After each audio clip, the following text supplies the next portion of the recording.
Hello বন্ধুরা, কেমন আছো তোমরা সবাই? তো আমি রাজু খান ফাইনালি আজকেও বরাবর তোমাদের মাঝে আবার উপস্থিত হয়ে গেলাম নতুন একটি ভিডিও নিয়ে।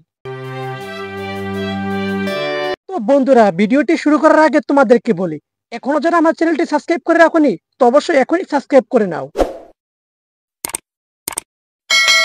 তো বন্ধুরা, আজকে ভিডিওটি মূলত যাকে নিয়ে তৈরি করা হয়েছে আমাদের পরিচিত এবং ভাইরাল ব্যক্তি ঋষি পপিকে নিয়ে। তো ঋষি পপি কাকে কি বলেছেন? হ্যাঁ দর্শক, ঋষি পপি কথা বলেছেন ভারতের প্রধানমন্ত্রী নরেন্দ্র মোদীকে নিয়ে। তো নরেন্দ্র মোদীর নাকি চুলকানি হয়েছে, এ কথা বলেছেন ঋষি পপি। চলুন দর্শক, আর দেরি না করে এখনই ভিডিওতে চলে যাই। মোদি কেন আমাদের বাংলাদেশ নিয়ে এত মাথা ঘামাচ্ছে?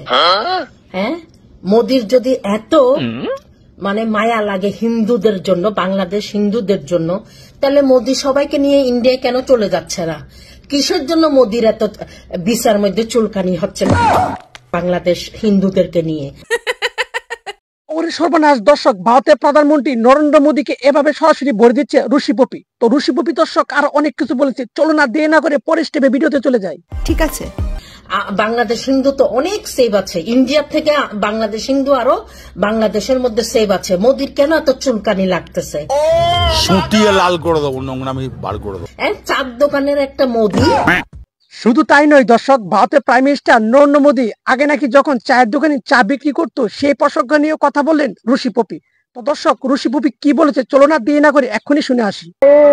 আচ্ছা, চার দোকানের মধ্যে চা বানাইতো, এখন ইন্ডিয়ার প্রাইম মিনিস্টার হইয়া আমাদের বাংলাদেশকে নিয়ে কেন খোঁচা মোচা করতেছে? বলো কি, তুমি সত্যি বলছো?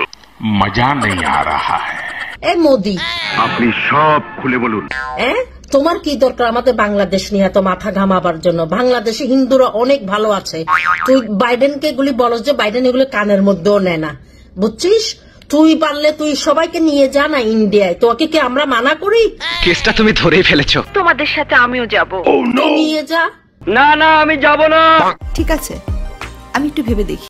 দর্শক সর্বনাশ, ভারতের প্রাইম মিনিস্টার নরেন্দ্র মোদীকে নিয়ে সরাসরি কথা বলছেন ঋষি পপি। দেখেন না দর্শক কিভাবে চোখে আঙুল দিয়ে সরাসরি ভরে দিল ঋষি পপি নরেন্দ্র মোদীকে। দর্শক আরো কথা বলছেন বাংলাদেশের ইলিশ মাছ নিয়ে ঋষি পপি।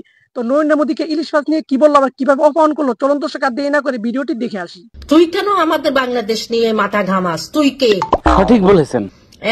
আগে তোকে সব হাসিনা ইলিশ মাছ দিয়ে দিত, এখন অন্তত বাংলাদেশের মানুষ একটু ইলিশ মাছ হলে খাইতে পারতো। সব তোরা খাইতি বাংলাদেশের জিনিস। মধ্যা মধ্যা সাত দোকানের মধ্যা। प्लीज ये बहनचो सारे मिलके हमको पागल बना रहे मादर चौथ के बच्चे।